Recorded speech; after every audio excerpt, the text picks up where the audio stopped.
Well, good morning, everybody. Thanks for coming out. We got a full house, so that's good to see. Hey, here's the deal. A lot of people have asked, what's Lance Parrish and auctioneering have to, what's the connection here? And the connection is, by studying the habits and mindset of an elite athlete, we can gain important insights on how their mind works, how they prepare, how they do all kinds of good things. And there is a correlation with athleticism and business and everything that kind of ties into it. And this guy, it helps your entrepreneurial endeavors, so to speak. So I'm sure Lance will be able to give you a lot of insight. You just got to kind of read into how he did some things, and I think it'd be actually really beneficial to many of us. So this man right here was drafted as the #1 draft pick by the Detroit Tigers in 1974. He was nicknamed Big Wheel by his teammates. He'd go on to be the cornerstone of the franchise. He became a 3-time Gold Glove Award winner. He was a member of 8 All-Star teams. He won the Silver Slugger Award, which is awarded to the player who was best at his position in batting. He won that 6 different times. He hit 324 home runs. He had a home run in Game 5 of the 1984 World Series. Obviously, that would be I would say the highlight of any player's career is winning that. Over an incredible 19-year career. He's played for the Tigers and the Blue Jays and Pittsburgh and the California Angels. Who am I missing? He had a couple out there. Then he went into managing, or he went into coaching. He was the Detroit Tigers coach. He coached for the Minnesota Twins. I think he did the Twins coaching. Okay, well, that was another guy that looked like Lance. Well, actually, I coached in our system in the Dodgers organization. Dodgers, that's what it was. LA Dodgers. And minor league manager there a couple years. So then he goes into managing AAA clubs or affiliates of the Detroit Tigers, and now he works under, is it a special assistant for the general managers of the Detroit Tigers today. So, but I'll tell you what, now is it true that it's been written that when you were a kid, you were a pretty shy and timid teenager? Is that true? No. You were not, really? Okay. No. I would classify myself as quiet. I wasn't, bouncing off the walls crazy, but I wasn't timid. Okay, well, we're going to have to write the... I've read that article as well. Whoever was scouting me classified me as being quiet and timid. I was not. But they also said that, Lance, he definitely was a leader in the Tiger clubhouse and really the cornerstone of the team. He really was, and he was the first guy he was like the original 1984 Detroit Tigers. I mean, he was the first guy that they drafted, and they kind of built that team, I guess you could say, around Lance in a lot of ways. So, but it definitely a charismatic and a fan favorite to the city of Detroit. And please welcome the man himself, Mr. Lance Parrish. It's nice to be here. So, what's cool? Lance is a tremendous athlete. A lot of people don't know this, and it's actually pretty crazy that when he was in high school, he was an All-American in basketball and in football, and never stepped foot on the field until he was a senior, right, in high school? I mean, on a competitive level, or is that fake news too? Are you talking about professionally? No. I'm talking when you were in high school, you were known as a football player and a basketball player. I played all 3 sports throughout my entire high school tenure. Okay. Basketball, football, and baseball. Gotcha. I was fortunate enough to make our varsity baseball team as a freshman and stayed on that all the way through. So, So some of this information out there is, Lance is like correcting the record out there. No, we got to check the facts. You never know. Is it true that you had 200 letters from colleges throughout the United States? Well, I had an awful lot of letters, and I was, again, fortunate for that. I had gone on recruiting trips for football to UCLA, which I grew up in Southern California, so take that into consideration. So UCLA came after me. For those of you that know football, Dick Vermeil was the head football coach at UCLA back then. went on a recruiting trip to USC, where John McKay was the head football coach. I went to Nebraska on a recruiting trip, where Tom Osborne was the head football coach. And I went to Cal Berkeley and Arizona State. And interestingly, when I went to Cal Berkeley, the two quarterbacks that they had at the time were Vince Ferragamo and I'm drawing a blank on the other guy. He was, they were both ended up being professional quarterbacks there. So, not that that swayed my decision, because I wanted to, UC Berkeley was a little bit too liberal for me at the time, and they were further up north, so I wanted to kind of stay close to home. I ended up signing a letter of intent to go to UCLA to play football. I was going to be on a football scholarship, but they were going to allow me to play baseball, which was pretty much the deal with everybody that I was going to visit. You know, it's a tough decision.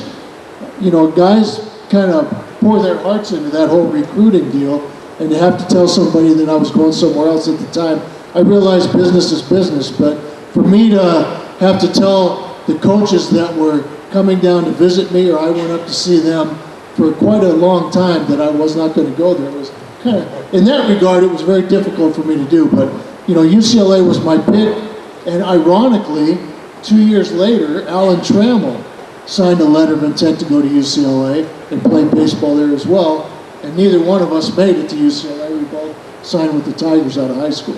Which is awesome. So here's a question I have. In 1979, the Detroit Tigers brought in a pretty powerful, proven winner. His name was Les Moss. He only managed the Tigers for, gosh, I don't know, 40, 50 games, maybe at the most. And Sparky Anderson became available. He was a Cincinnati Reds manager, just won the World Series, and they cut him loose, got rid of him, and brought Sparky in. Jim Campbell brought Sparky in, and got rid of Les Moss. And you were pretty ticked off about that at the time, because Les was a good baseball man and probably had a lot to do with your development as a player. How long did it take you? I mean, what was it? You weren't a big fan of Sparky because of that. When did you warm up to him? What was it that Sparky did where you went, all right, this guy's got a little bit going on here? Well, you know, it wasn't that I had anything against Sparky Anderson. Les Moss was my manager in the minor leagues when I was in AA and in AAA.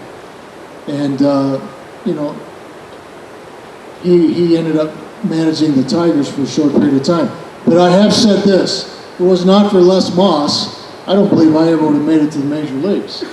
You know, even though I believed in myself, if it wasn't for his teaching and coaching and pushing and kicking, I don't think I would have made it. I felt that Les Moss was a great baseball man. He knew everything. You know, the ironic thing with a guy like that, back then, we had two coaches on every team that I was with in the minor leagues.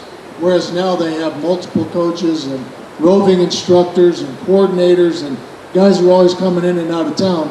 But at every step along the way when I was in the minor leagues, we had two coaches, a manager and a pitching coach. And that was it, and a trainer, you know, to attend to our medical needs. So Les basically had to do everything.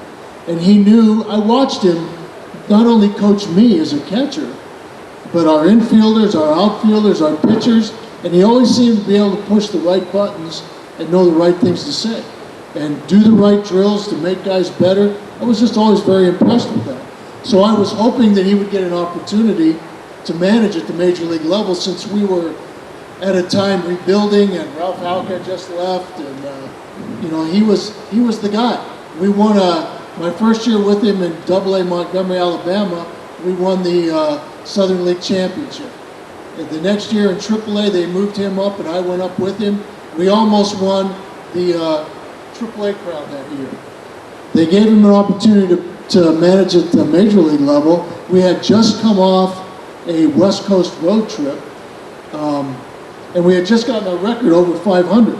So everybody was, you know, excited about that, only to find out when we got back that Les had been fired and that they hired Sparky Anderson. And I understand Jim Campbell's rationale with that, you know, anytime you have a chance to get a guy with the caliber of Sparky Anderson that you jump on it. The knock on Les Moss was he wasn't real good with the media. He was too quiet. But, for me, I'd rather have a guy that's a little quiet with the media and is a great baseball man and a great teacher. But, it obviously worked out. I love Sparky.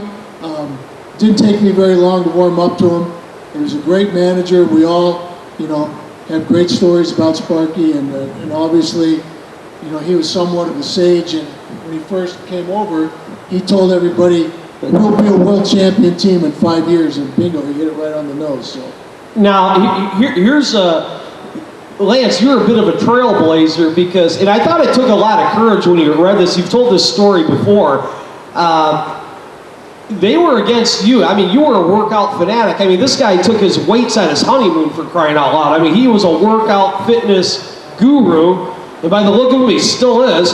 But they told you, knock it off. You're going to become muscle bound, knock it off, and when you come to spring training, you have to be so many pounds lighter, and you bulked out. What did you do? And that, I think it took courage what he did.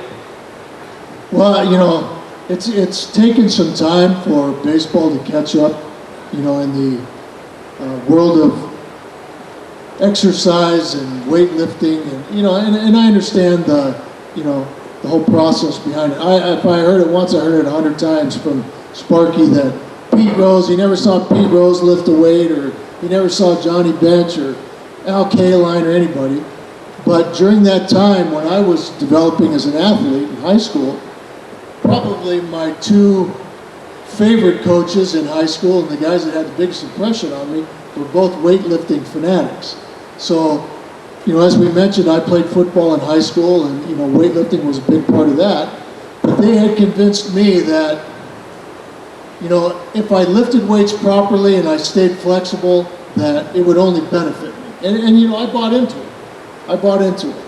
And I evaluated myself skills-wise when I got into professional baseball.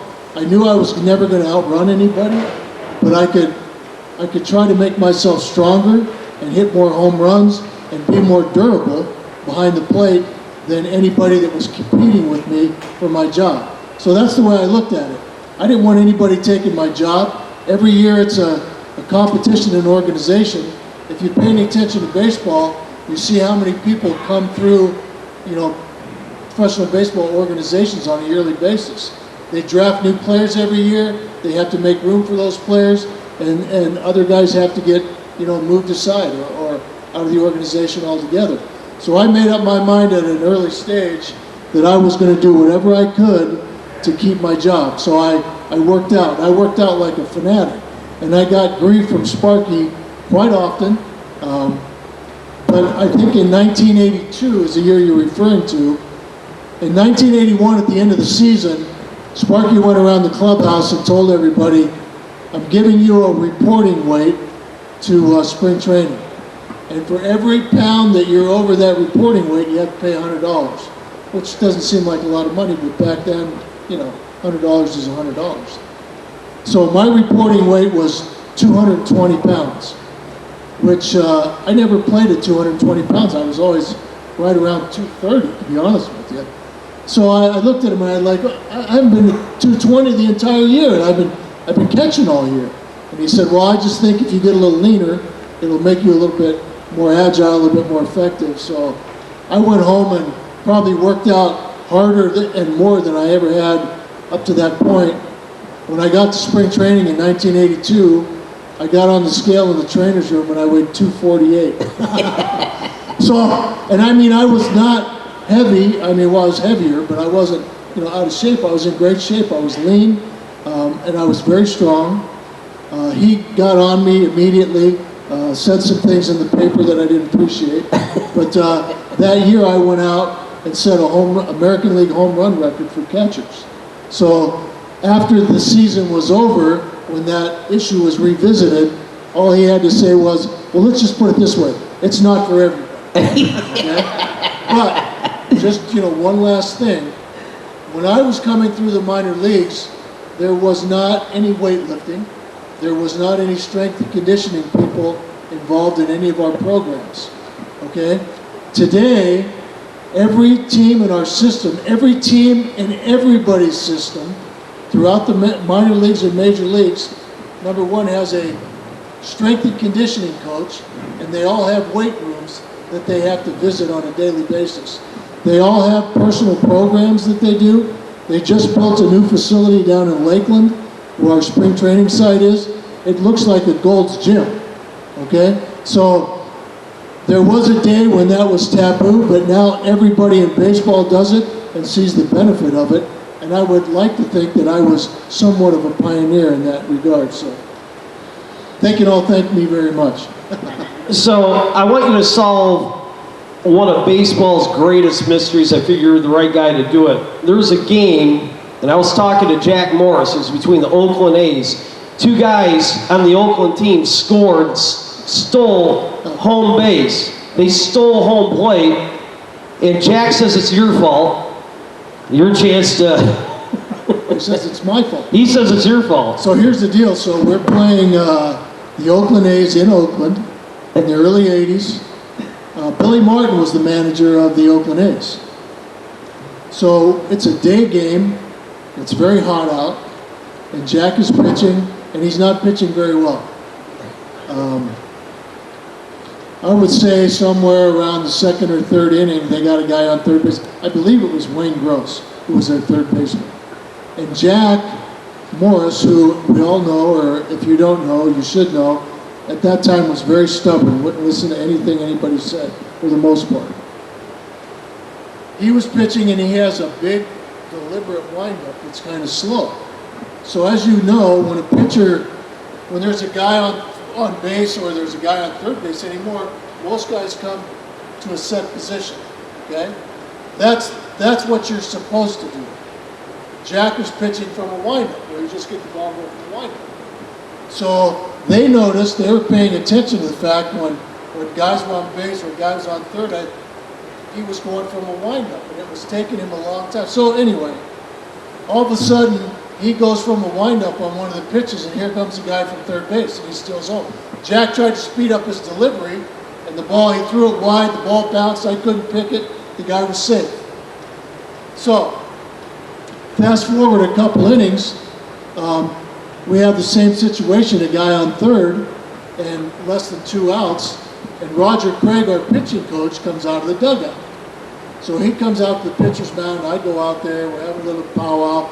Some of the infielders came over, and Roger's talking to Jack, trying to, settle him down a little bit.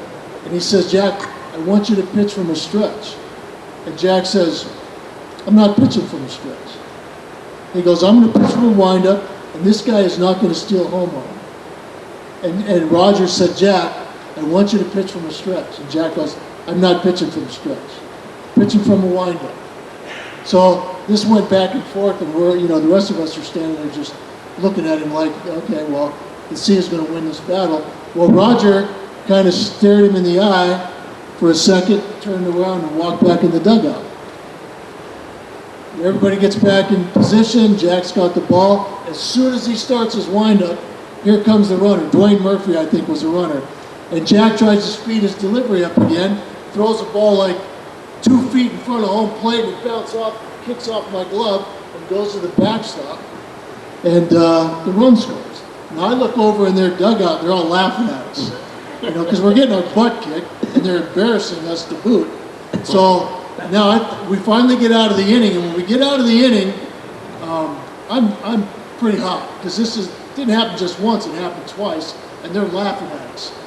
So I will go into the dugout, and when I went into the dugout, I was, I had my glove in my hand, and I walked in and I was going to fire it against the wall just to show how displeased I was with Jack's performance.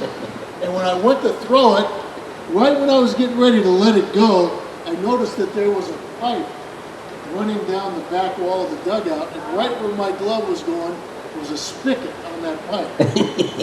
And I hit that spigot and snapped it right off. And water, like a fire hydrant, was pouring into the dugout. And then it looked like a Chinese fire drill where everybody was scrambling around, getting all their stuff off the floor and trying to, and the whole dugout filled up with water. So, needless to say, we looked over in their dugout and they're laughing even harder now. We look like a bunch of clowns. So when we got back in the clubhouse after the game, after we got our butts kicked pretty good, Sparky made everybody sit down, and he started, going off on everybody and how we played and how terrible we were, and individually pointing guys out, and you, and then he looked at me and he goes, and you? He goes, I'm finding you $500 because I'll be damned if I'm going to be swimming in my own dugout. So for Jack to put that on me, I don't see how that's possible. Well, you did get fined the most. Well, the only reason I got fined $500 is because that was the maximum amount you were allowed to fine somebody at times. Well, I'll be sure to convey that back to Jack if you don't see him first, but I figured I'd just let you know. And I believe your story, by the way. Here's one. Should Pete Rose be in the Hall of Fame, yes or no? I believe he should. Why? Well, first of all, I think he should be in the Hall of Fame based on his performance as a player. It obviously warrants it. He's the all-time hits leader in the game of baseball. I realize what he did with the betting part of it was wrong. It's against the baseball rules. There's no questioning that. If you want to ban him from baseball, holding any position in baseball, I believe that's perfectly legitimate. But as a player, Pete Rose is a Hall of Famer, and I think he deserves to be recognized as that. So, just my opinion. Out of the thousands and thousands of people that you've worked with, who stands out above as the greatest baseball mind? Doesn't have to be a player, but anybody. You got to pick one.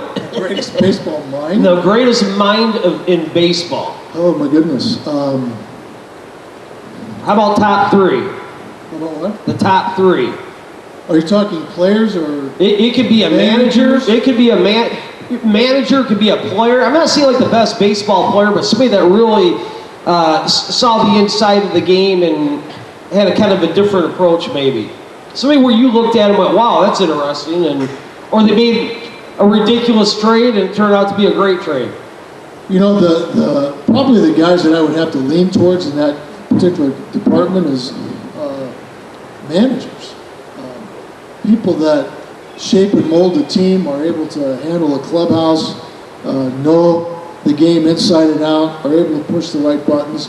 I mean, there's a lot of guys that I thought were great players, and I felt like they had some great insight as to how they went about becoming great players. But, Earl Weaver, to me, is one of the guys who comes to mind right off the bat. He was as ornery as they come, but he was a great baseball mind. The way he ran games. Billy Martin was another one. I think I've read more articles where people have claimed that baseball is the greatest, Billy Martin was the greatest manager they felt in baseball history. So that speaks for itself. He knew how to manipulate players. He would create so much turmoil, it seemed like, in his own clubhouse and on his bench, but he always produced a winning team.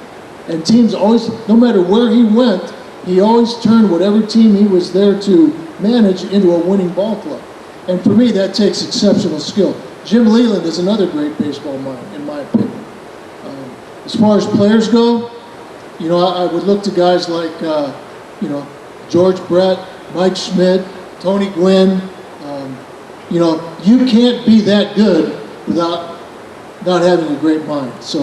And being able to figure some things out. So let me ask you something. You talked about Earl Weaver. You talked about Billy Martin. Are the days gone in Major League Baseball where those managers have complete control? Now it seems like the general managers, like a lot of these managers on the Major League level, appear to be more puppets than actual skippers like they did back in the day. Is that true? Is that what the vibe is? I mean, is the manager taking orders from the general manager on how to actually run the ball club? I think it depends on the manager. I know when Jim Leland was in Detroit, he obviously had a track record and had been in the game for a long, long time and was very successful. I think because Dave Dombrowski wanted Jim Leland to be the manager of the Tigers. He had to give him a little leeway as far as, allowing Jim to run the club the way that he wanted to and make his own decisions. I will say this, the game has changed a lot, where prior to, the new era, managers had, Sparky Anderson, I think Sparky could have done whatever he wanted to do. In fact, I can tell you a little story that when Sparky first came into our organization, was managing the Tigers, he had a meeting with everybody and let everybody know that it was kind of an analogy type meeting. But he said, when I go back to Thousand Oaks, California, where I live, he goes, I have a garden. And he says, I like to grow my tomatoes, and I like to grow my onions and whatever other vegetables he grew. And I always tried to keep my garden in order and, keep it up. And he goes, and every once in a while, a weed would pop up. And he said, and I would go over and pop that weed right out of the ground to try to maintain my garden and keep it up the way that I wanted to. And he said, so let that be a lesson to all of you guys. He says, because he was a stickler on being a good person, being a good player, being respectful to everybody that was in the clubhouse. And if you bucked Sparky's system, he was just letting you know that he had the authority to make you disappear. And it happened on a number of occasions. So I think when we initially saw it, I think everybody became big believers in the fact that if Sparky wanted you on the team, you stayed on the team. If he didn't want you on the team, you were gone.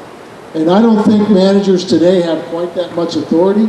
I know that in today's game, because analytics is such a big part of the game, and that they rely so heavily on all the data that comes out of the analytics department, that it kind of handcuffs managers to make certain decisions. I mean, I think they still run the clubhouse and still make decisions on the field, but in large part, a lot of the decisions that they make are based on what the analytic department feeds them. So character doesn't matter anymore, right? Well, it does, but maybe not to the degree that it used to. In fact, you mentioned the fact that I was the first player in the rebuild with all the nucleus that we had on that '84 team. Bill DeJoy was the general manager back then. He was awesome. Head of the scouting department. Yeah. He wrote a book before he passed away that was called Character is Not a Statistic. And in that book, he describes how it wasn't so much the statistics that he looked at in players, but what kind of a person they were and what kind of character they had that helped him make a decision on drafting them. Now, going back to that, Bill LaJoy, I'm glad that you mentioned him. He was shocked when you were coming through the system. He was shocked that his scouts were not big on Lance Parrish, but he was. Why is that? Because of your character? I mean, maybe because I was shy and timid. Yeah, I don't know about that. That didn't even look right when I saw that. I'm like, timid? Nah, I don't know. But his scouts apparently weren't, like, you weren't the guy, and he said, no, he's the guy. He's the guy that we're going for. He saw something in you that his scouts didn't. You know what that was? Well, I don't know if that was actually the case when I was coming out of high school. It might have been the case after my first few years in the minor leagues, because I had terrible numbers my first few years. But coming out of high school, I was a pretty good athlete. I was a pretty good baseball player as well. The interesting thing is when they drafted me out of high school, they drafted me as a third baseman. When most of the time when I played from Little League all the way through my high school years, I was either catching or pitching. But I played third base a little bit my senior year because our normal third baseman was injured and we had nobody else to play. So I assumed that when the Tigers came to see me, I was playing third base. But after my rookie year, I was converted from third base to catching and obviously stayed with that throughout the rest of my career. Gosh almighty. But I will say this, so they drafted me as a third baseman when I caught most of my career, and after my rookie season, they not only converted me to catcher, but after my rookie season, they told me they wanted me to switch hit as well. And I was like, I was just an 18-year-old kid, and I told them I've never switched hit before. And they said, well, our farm director at the time was a guy by the name of Hoot Evers, who was an ex-Tiger player back in the day, and he said to me, look, here's the deal. If you could ever learn how to hit left-handed, there's no telling how many home runs you could hit with that short porch in right field in Tiger Stadium. And I did that for 1 year in A-ball when I was in the minor leagues. When I first started doing it, I could not even pull the ball. All I was trying to do was make contact and figure things out. Towards the end of the season, I started, being able to turn on the ball a little bit more and pull some balls. And as soon as the season was over, when I felt like I was just starting to get the hang of it, they told me they didn't want me switch hitting anymore. So it was incredible. My first couple of years was like, every time I turned around, I was doing something different. So I trust. We're talking about when you got into managing and good manager. The biggest question that I have is how are you able to manage these egos and and now you have players that know or already have multi-million. I mean, you got players signed for $150, $200 million contracts. Now I know you didn't manage them on the major league level, but you have those types going through the system. How do you manage those personalities? I mean, do you say it's my way or the highway, or do you have to give and take? How do you work with a guy like that? Well, to take a step back, when I managed in the minor leagues, I coached at the major league level, never managed at the major league level, but I managed in the minor leagues. And the philosophy that I took into that job was I tried to remember and hang on to some of the qualities that I appreciated when I was a player from my coaches that I worked under and my managers, the things that I liked about them, the things that I appreciated, the way that they treated me. I think all the players recognize that I'm the manager, that I have the voice of authority over them, but I did not want to beat them down with that. I wanted them to have a good relationship with me. I wanted them to know that I was in their corner. I respected them. I tried to treat them with respect until, things warranted otherwise. I mean, did I have to discipline guys? I did. And I, would always make a point of letting them know that here's the deal, here's what's going to happen, and here's why. I tried to be totally upfront with everybody so that they understood what the rules were, what the penalties were. If you break the rules, there's a price to pay. So don't look at me like I'm some kind of a bad guy or an ogre. You understood what the situation was. Act accordingly. At the major league level, in today's game, I'll be honest with you, it's got to be very, very difficult. A manager has to be a good manager. He has to have the respect of his players. He has to get along with his players. But you also have to understand that there's guys that have signed contracts for $100, $200 million. And you just can't, like Sparky, mentioned, just pluck the weed out of his garden. That doesn't work anymore. Yeah, right. Okay? Not with a guy that you owe $200 million to. So you have to be, I think, a little more politically correct and try to work with guys and get them to buy into your program. And I think, conversation goes a long way. You sit down and talk with guys, either individually or as a group, and explain to them, what we as a unit are working for, what we're working towards, what we're trying to accomplish. We're all on the same team, we're all pulling together, we all have a responsibility to each other on this team, and we all should be able to hold each other accountable for your performance, what you do on or off the field. I mean, one of the great things about our '84 championship team was that we were able to hold each other accountable, I thought. That if somebody was doing something off the field that was hindering their performance on the field, somebody was going to get in their face and let them know about it. Because their poor performance was reflecting on our performance as a team on the field. So I just think that goes a long way. Lance, that was awesome. I believe that concludes our interview. I think it was great. What did you folks think? You think it was all right? Thank you, Larry. no insight to our game. Lance is such an awesome guy. I mean, this is one of these deals you just go on and on and on and on, and it was the hardest thing. I had to kind of pick some of the questions, and I knew we're just going to go on all day with it, right? So I got to get a few things out of the way and try to ask some questions that he probably isn't asked every single time. Well, at least you didn't ask me about Tina Turner. Well, I wanted to ask you about Morgana, the Kissing Bandit.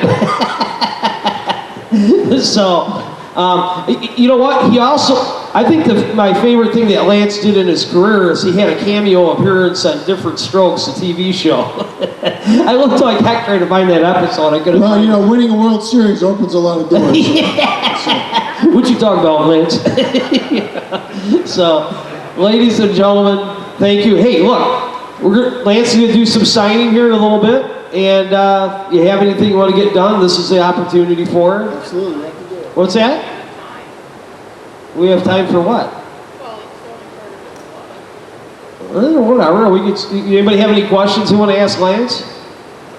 Well, I can share a story with you because I get asked this all the time. How did you come up with the name Big Wheel, or how did you get that nickname? So back in the early '80s, and it might have been '84. I honestly don't remember what year it was, but you know, if you look at baseball today or television today, you have ESPN, you have the MLB network. Every game's televised by somebody. But back in those days, as you'll recall, only a few games were televised, and they had one show on Saturday morning called This Week in Baseball. Does anybody remember that? I do. Okay. Mel Allen. So Mel Allen was the narrator for This Week in Baseball. And during the time of our season, I don't even remember when it was, early in the year, we were notified that we were going to be the team that was highlighted on This Week in Baseball. So on Saturday afternoon, I think after we took batting practice, we all gathered in the clubhouse, and we had a little bitty TV that might have been a little bit bigger than that speaker right there, sitting up on our cooler, and everybody had their chairs pulled around, and we were going to watch Mel Allen talk about our team on This Week in Baseball. So he opened the segment of that show by saying, "The wheels of the Motor City are turning." And they had highlights of, Tram and Lou and Gibby and Jack and everybody, hitting the ball or Jack throwing, whatever they were doing. But it was like a big highlight reel. And, he went through some descriptions of what was going on and how well we were playing and who was doing what. And then in the next segment, he said, "And now the big wheel." And I guess during that week, I was exceptionally hot. I must have had a great week because they chose to highlight me, and he opened it up by saying, "And now the big wheel." And I mean, as soon as he said that, everybody just started yelling, "Ah, the big wheel." So from that moment on, I was the big wheel. And the way I look at it, I could be called a lot worse things. So big wheel's good with me. But Mel Allen gave me that name. Hey, Lance, here's one for you. What is the most controversial situation you've been in baseball? Controversial. I mean, there's been some pretty cool pictures of you with your veins coming right out of your neck as you're screaming your head off at someone. Well, typically umpires. I will say I didn't get along with umpires very well. Being a catcher, I tried not to even talk to them because I knew I was going to say something I was going to regret. And a lot of times I did regret it. I remember one time when I was catching, actually it was when I was a young player, somebody was up at the plate, and I felt like the umpire was missing a lot of pitches. So the guy that was hitting, pitch was thrown, and he turned around to the umpire and he said, was that pitch on the corner? And I don't know why I said it, but I said, "Don't ask him. He doesn't know the difference between a ball and a strike anyway." So the umpire walked around home plate, and he took his little brush out, and he's bending over, and the whole time he's talking to me, and he goes, "So I don't know what I'm talking about, huh?" He goes, "I'll tell you what, when you get up here, you better not let one pitch go by, because everything's going to be a strike for you." So that taught me a lesson, number one, to be careful of what I said. But I look back at that, and in all honesty, I thought it was kind of funny, but I did pay a price. Now, besides winning the World Series, that whole year was truly, and they described it as magical. It really was. It was an awesome team. I think you guys probably should have won it 3 years in a row, but that's another story.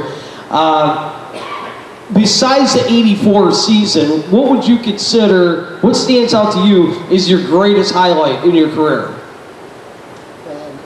Well, you know, trying to be humble here, I honestly never even thought that I would make it to the major leagues. So to have worked my way through the minor leagues and eventually get to the big leagues, I think probably one of my very biggest highlights was the game that I got my first hit in. Cool.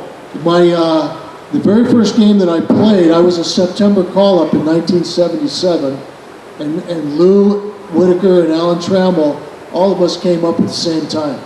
I was in AAA at the time, and I came up from Evansville, Indiana.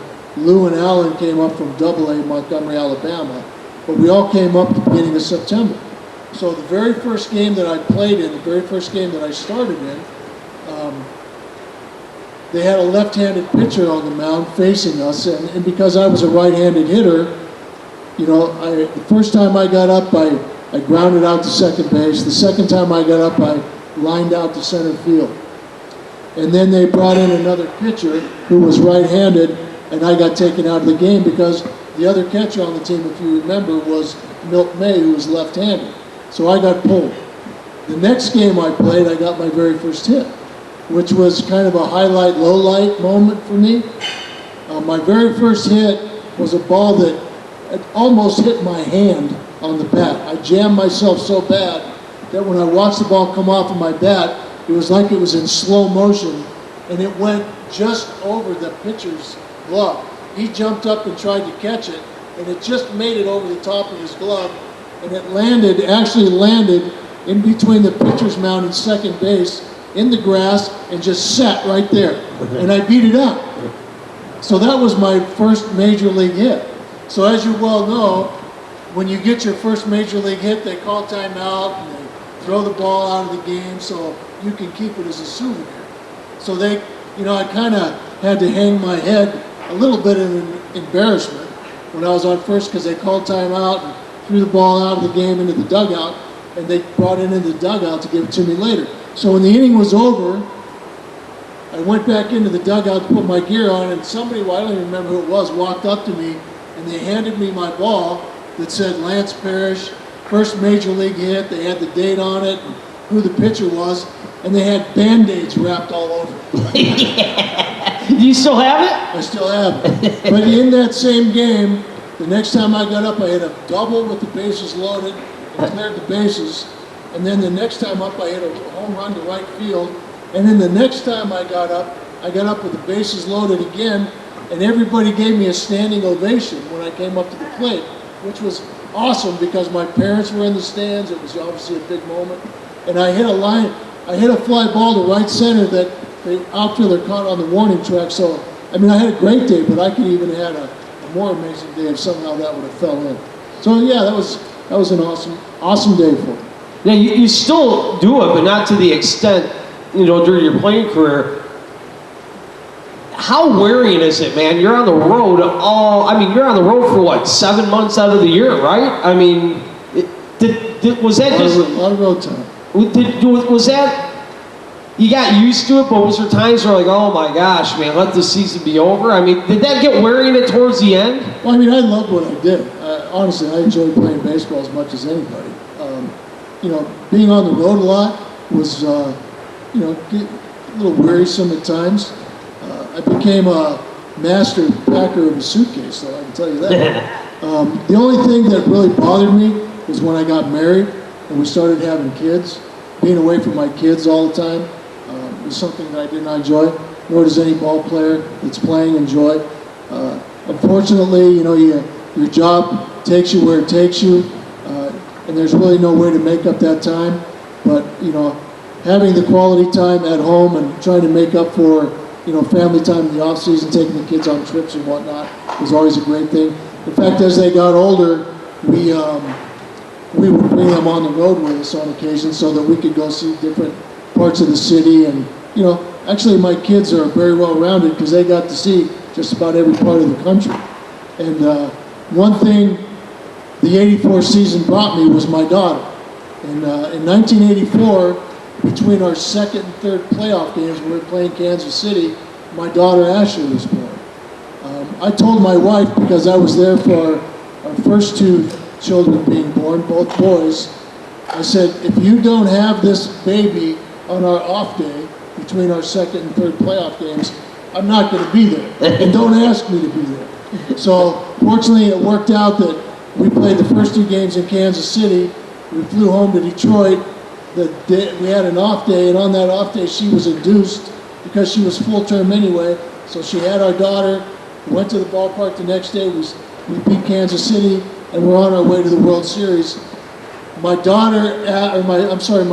asked her doctor if it would be all right if she could fly on the team flight to San Diego to start the World Series. When we found out we were playing San Diego, and obviously she had to bring our daughter. So the doctor gave her clearance. So my daughter was 3 days old when she was on our team flight from Detroit to San Diego to start the first. I said, hey, as far as I know, you could be in the book, Guinness Book of World Records for the youngest child to be on a team flight from one place to the other. So I guarantee you, if somebody had a kid on the plane, outside of that, that's a record. Does anybody have any questions for Lance? Oh, we got one. Come on up here. Yeah, we got a question. You got to make it up. Come on up. Is that Willis or Leroy? Willis, there he is. I only saw half of them.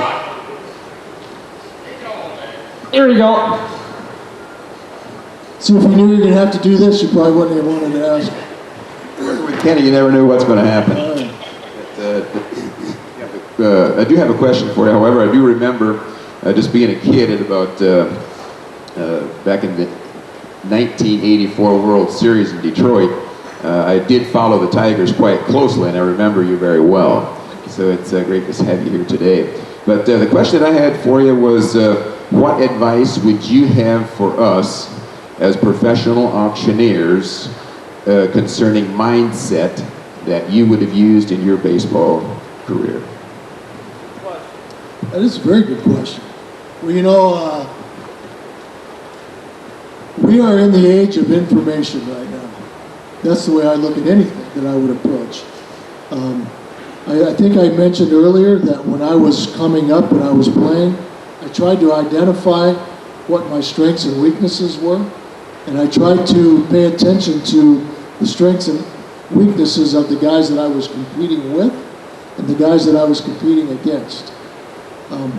I came up with a game plan as to how to make myself a better player. I obviously learned from just being around people and interacting with people, how I wanted to be treated as a human being, how I wanted to be treated as an individual. So in turn, that's the way I felt like I needed to treat people, was how I wanted to be treated. I wanted to be respected, so I try to give not only the people that I run into respect, but the players that I manage or coach respect. I try to tell guys today, whether it's in baseball, and I'm sure it applies to anything else, the things that you all do, that I would gather as much information as I can about my business, about what I do, about techniques or programs that might better me in the area or the arena that I compete in or I work in, and focus on those. YouTube is a great tool. There's obviously you get on the internet, there's information of people that have been very successful, and really without having to go to college and take a million courses on how to be better, the information's right at your fingertips. So other than what I just said about treating people with respect, trying to pay attention to how people do things well, the best teaching tool for me as a baseball player was watching the guys that I competed against that were really, really good at what they did and trying to copy that, try to emulate that somehow. It's not always the easiest thing, but it gave me a great start on the road that I was actually on trying to be as good as I could be. So I don't know if that answers your question. But It definitely does answer my question. Very good answers, very, very accurate. Love it. Thank I you. appreciate that. Can you teach passion? Well, you know, I've heard a long time ago that every day you wake up, you have choices to make. You can either be in a good mood or a bad mood. You can be happy or sad. You can, you know, be passionate about something or just not give a rip. You know, if you want to be good and you want people to appreciate what you do, most of the time it's the people that carry that passion around with them that are usually the most successful. So I think it goes hand in hand with being successful at a job. You know, I was passionate about baseball, passionate about trying to be the very best that I could be, and you know, consequently, I tried to do as much and as many things as I could do in that area to be as good as I could be. So, passion to me is on the very top of the list if you want to be good at what you're doing. Awesome. So I hope everybody got something out of that. I thought it was very engaging and entertaining and fun. And Art, you might be interested to know that Lance is a very accomplished sportsman. So he's been all over the place. So he's got some pretty cool stories there too. So let's wrap this up because we got some signings, we got some things that people want to get done, and I know you guys, some of you got to get going. So Lance Parrish, 1984 world champion. As a player, as a person, great humanitarian, just a wonderful all-around good guy. Thank you, Mr. Parrish. I appreciate it. My pleasure. My pleasure.